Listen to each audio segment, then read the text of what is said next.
Dieu a tant aimé le monde qu'il a donné son Fils unique afin que quiconque croit en lui ne périsse point, mais qui ait la vie éternelle. Jean 3, verset 16.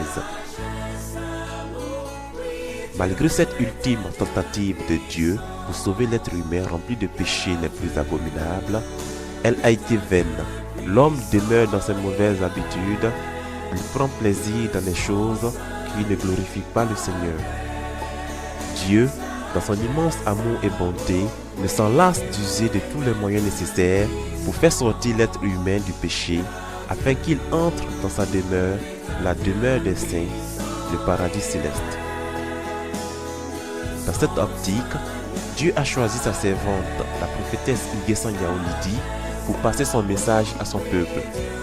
Née en 1962 à Otopé, sous-préfecture d'Abbeville, d'une famille adepte de la religion ariste, Yao Nguessan Lidi a reçu son éducation chez un prédicateur catholique où elle fut baptisée et confirmée. Tout a commencé lorsqu'elle fut envoûtée par un membre de sa famille qui s'opposait à son union avec M. Yao Nguessan, son époux. Dans sa recherche de guérison, elle rencontre le prophète Robert de l'église Réveil de Mans, avec qui elle reçut la guérison par la prière. Ce fut aussi sa rencontre avec Dieu. Au cours d'un camp de prière organisé par les femmes de l'église Réveil en 1998 à Yopougon, elle reçut l'appel de Dieu pour être sa servante.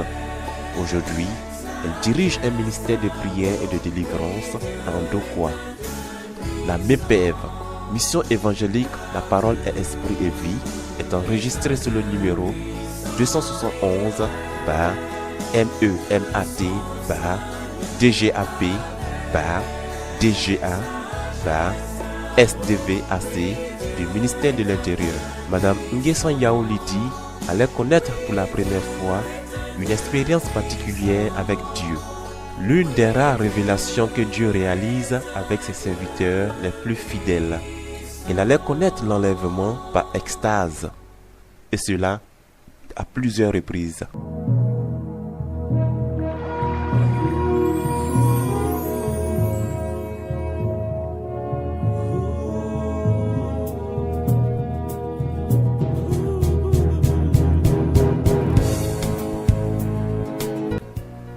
Femme pétrie d'expérience, ex-diaconesse et responsable des femmes de l'église Réveil d'Andokwa, humble, effacée, femme de prière, elle veut partager avec vous dans ce film documentaire les révélations reçues de la part de Dieu. Au travers des différents témoignages que vous entendrez à travers ce film, vous découvrirez les merveilles de Jésus-Christ quant à la transformation qu'il opère dans la vie des personnes qui mettent leur confiance en lui. La prophétesse Nguessan Yaoulidi nous explique les détails de sa rencontre avec Dieu et son expérience personnelle. Je suis Mme Nguessan Christine Lidi. Je suis la première responsable de cette mission, la fondatrice, disons, de MEPEV, Mission évangélique La Parole est Esprit et Vie. C'est depuis l'année 1998, à un camp de prière, que Dieu m'a fait cette grâce d'être sa servante. Et depuis l'année 98 jusqu'à aujourd'hui, je suis en service de Dieu.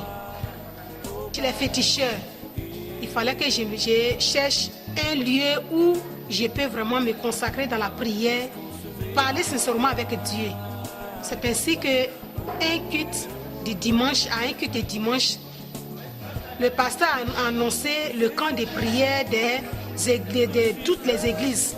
Ainsi que à un culte de dimanche, le pasteur a annoncé le camp de prière des églises des femmes de réveil à Sépi de Yopougon. Le message délivré au camp de prière venait de toucher Lydie. Elle allait connaître une autre tournure décisive de sa vie spirituelle. Et lorsque j'ai été à ce camp, je ne me suis pas laissé distraire par le sommeil, par la nourriture, par la distraction. Mais j'ai consacré ma vie dans la prière, dans le jeûne. Dès qu'on finit les messages, je m'adosse au mur et je commence à pleurer devant Dieu. Mais bien avant, sa foi sera éprouvée. Dieu lui demande alors de faire don de son pagne qui lui coûte cher à une veuve. Elle obéit sans hésiter. Quand j'ai reçu le message, j'ai secoué d'abord ma tête. J'ai dit non, ça, Dieu ne parle pas comme ça. Comment Dieu peut me dire de donner le pain que j'aime à cette femme? D'abord, même elle est grosse plus que moi. Et j'ai résisté au départ. Mais lorsque j'ai obéi, la même nuit là, Dieu s'est révélé à moi. Suite à cela, Dieu se révéla à sa servante au travers de plusieurs visions. Cela marquera le début de son ministère de prophétesse. Et à 6 heures, j'ai reçu une voix qui me dit « Dis oui pour que je puisse t'opérer. » Parce que j'avais un problème d'hernie hiatale. Et cette maladie a déplacé mon diaphragme. J'étais vraiment esclave des maladies. Et même les docteurs ont voulu m'opérer la gorge, mais j'ai eu peur. Mais voici la voix qui me dit « Dis oui pour que je puisse t'opérer. » Je ne vois rien, mais seulement que j'entends la voix.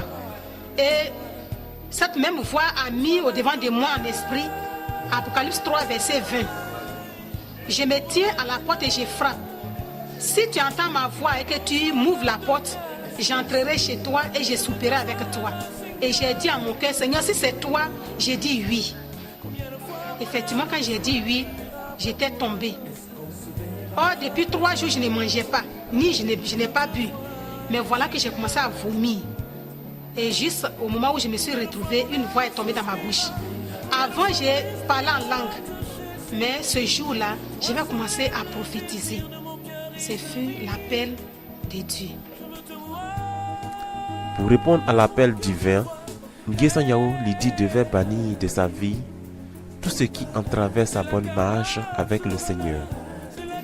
La même voix a continué pour me dire « Tu dois régulariser la situation matrimoniale avec ton mari.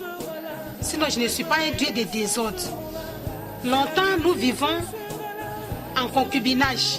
Et lorsque je demande que le mariage soit régularisé, mon mari s'oppose.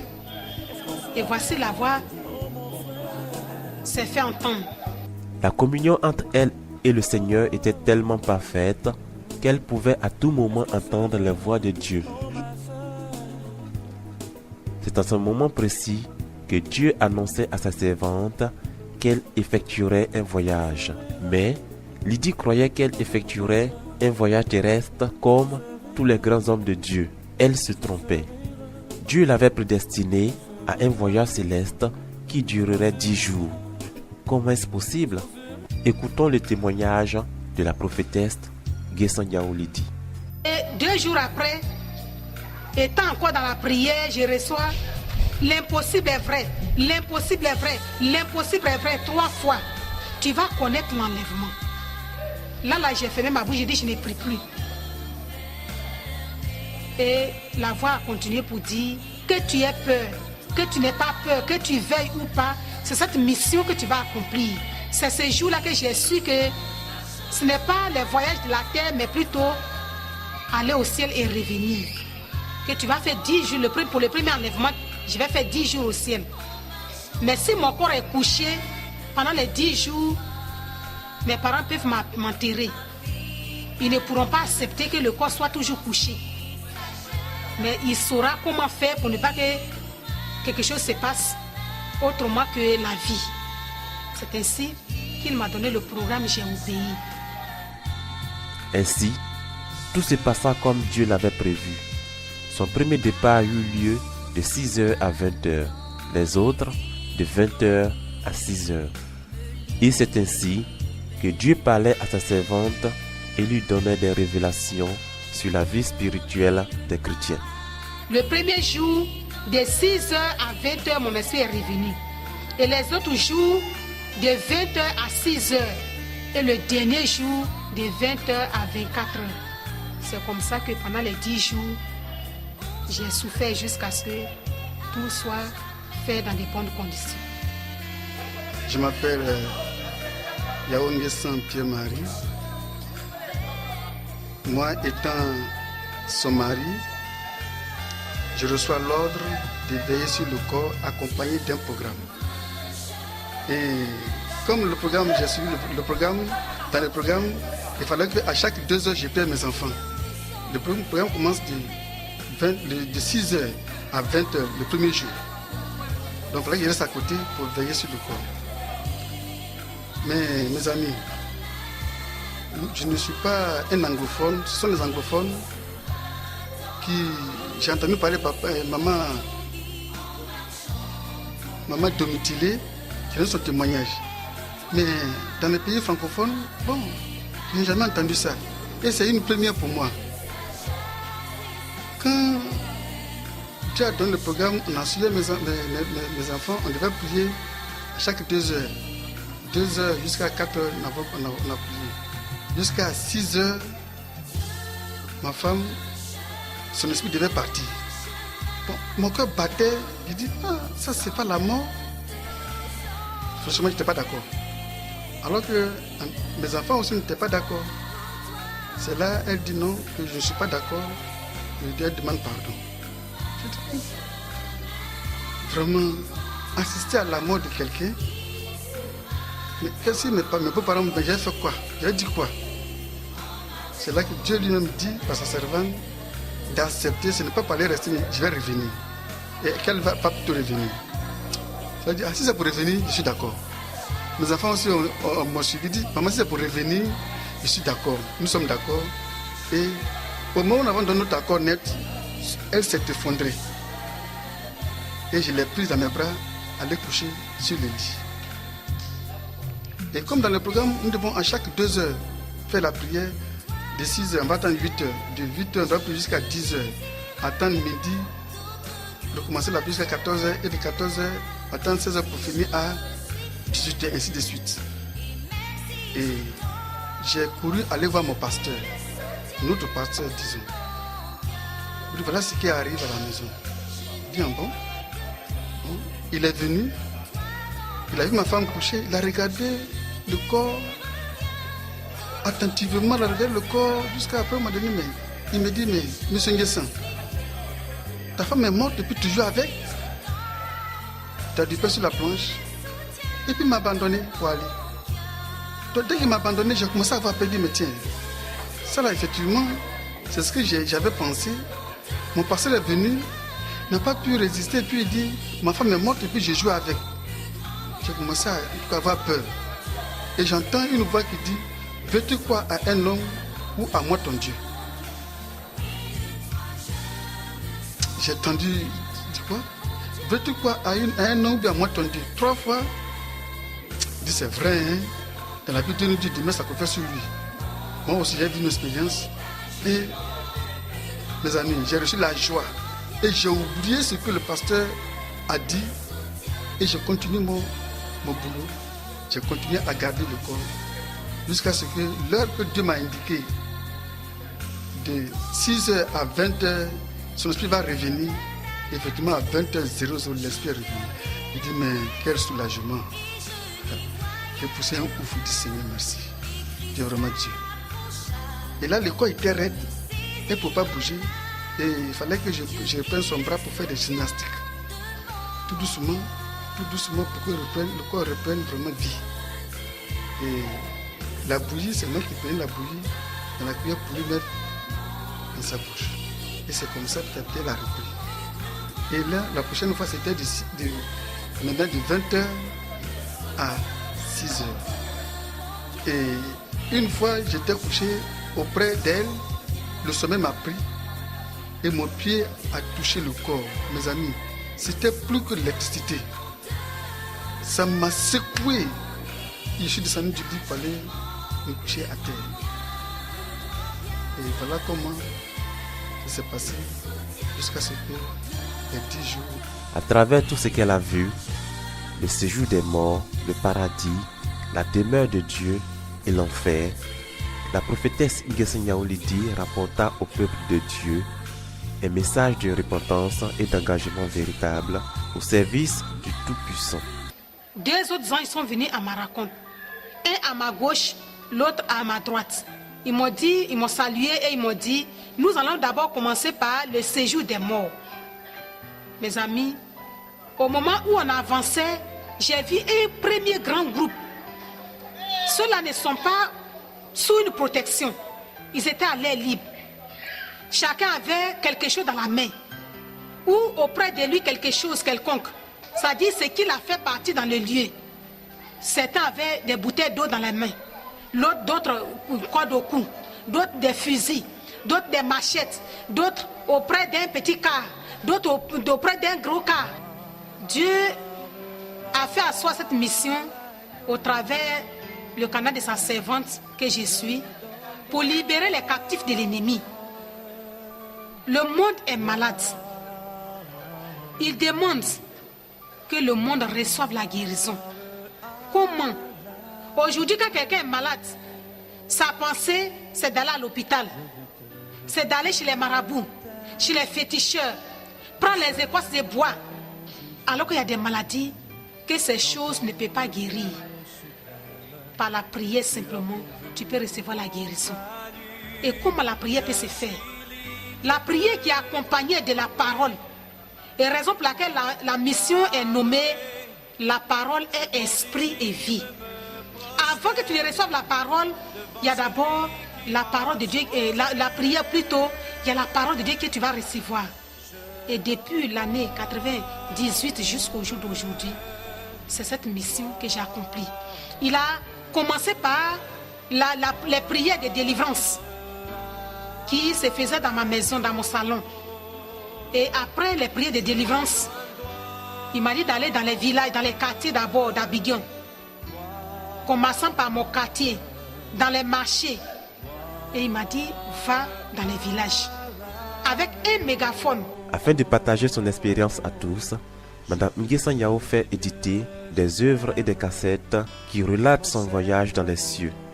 Elle dispose à cet effet de 4 œuvres littéraires déjà en vente qui sont les révélations sur la vie chrétienne, mes gracieux séjours dans les cieux et dans le royaume de Satan, l'origine et solution divine aux maladies et enfin le secret d'un foyer béni.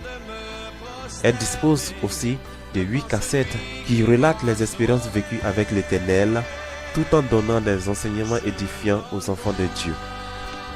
Le dernier jour de son enlèvement, Lydie se retrouvait dans un lieu tellement extraordinaire, un lieu d'une rare beauté, à tel point qu'à l'heure de son retour, elle refusa de revenir. Une discussion s'engagea entre elle et les anges, et l'heure prédestinée à son retour déborda. Quand nous sommes sortis, au moment où je voulais monter dans les chars, ils m'ont dit non, on ne va pas te laisser monter dans les chars sans te montrer ta maison à terre là-bas. Mes amis, quand ils m'ont montré où j'habite, c'est comme la boue. Les hommes étant sur la terre, on était comme des porcs, des cocotiers. Et ils m'ont dit, un porc, quand on l'habille, on lui porte veste, on va lui mettre parfait. Quand il voit l'eau sale là, il se jette dedans. C'est comme ça vous les hommes. J'ai dit, moi je ne viens plus. Ce qui a fait que le dernier jour où je devais revenir, l'heure a dépassé. Parce que j'ai raisonné. J'ai dit, moi je me suis débrouillé pour arriver ici là. Et puis j'ai retourné encore dans la boue. J'ai dit, je ne descends plus. Mais au dernier jour, j'ai eu peur. Il faut recouvrir les j'ai eu peur. Puisque jusqu'à présent, lorsque l'heure que Dieu donnait, Dieu respectait l'heure. En tout cas, je regarde l'heure à lunette. Son esprit revient. Et je m'avais deux fois, elle externue. Et puis j'ai fait cette gymnastique.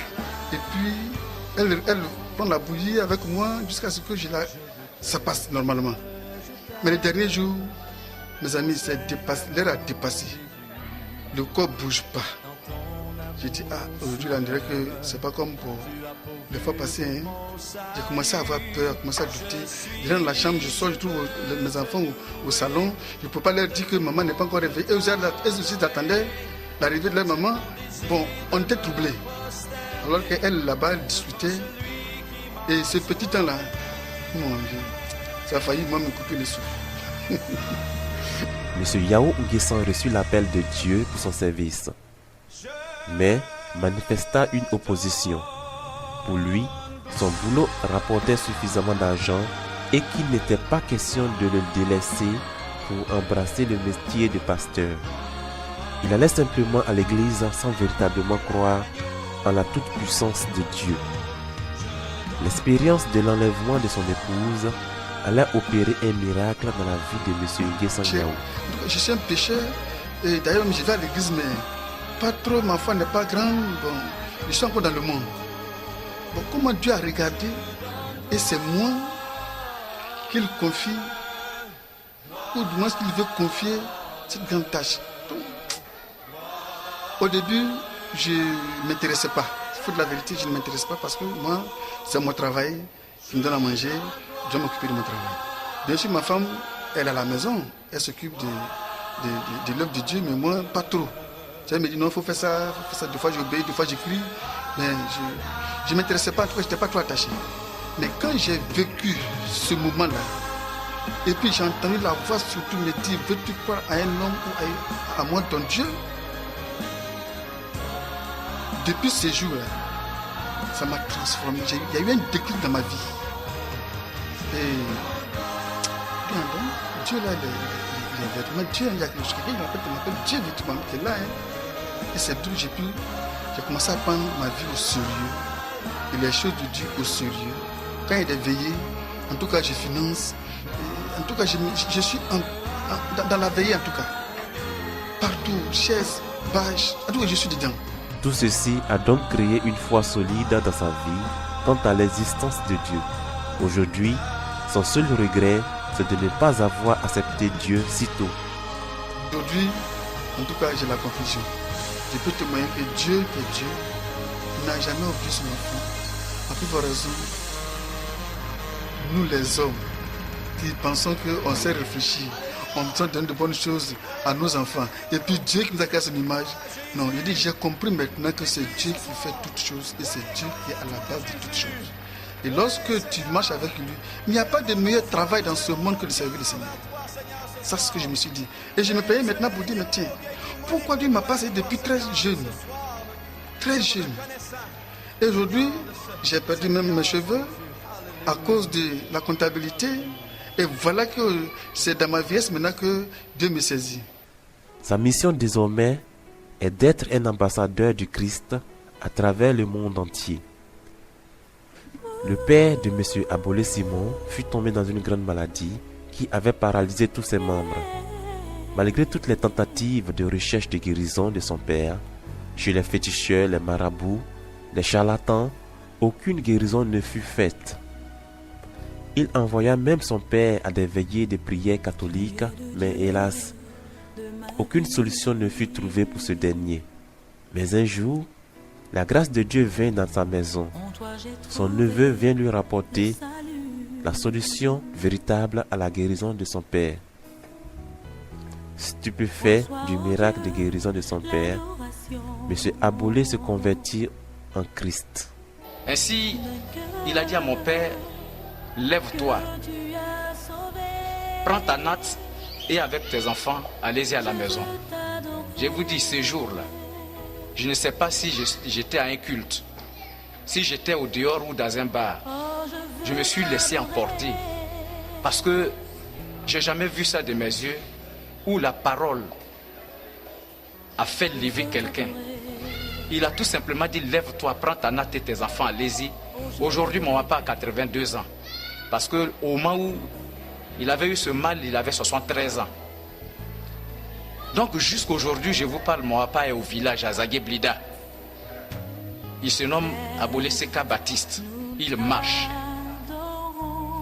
Tout ce qui était mort en lui a repris vie jusqu'aujourd'hui. C'est depuis ce jour que j'ai donné ma vie à ce Dieu, ce grand Dieu. L'homme ne doit en aucun moment se glorifier des miracles que Dieu opère. Cette parole de Dieu ne fut pas perçue par le serviteur par qui Dieu avait opéré le miracle de la guérison du père de Simon. Malgré tout, M. Abolé était malade spirituellement et physiquement. Il vivait encore dans le péché malgré sa conversion.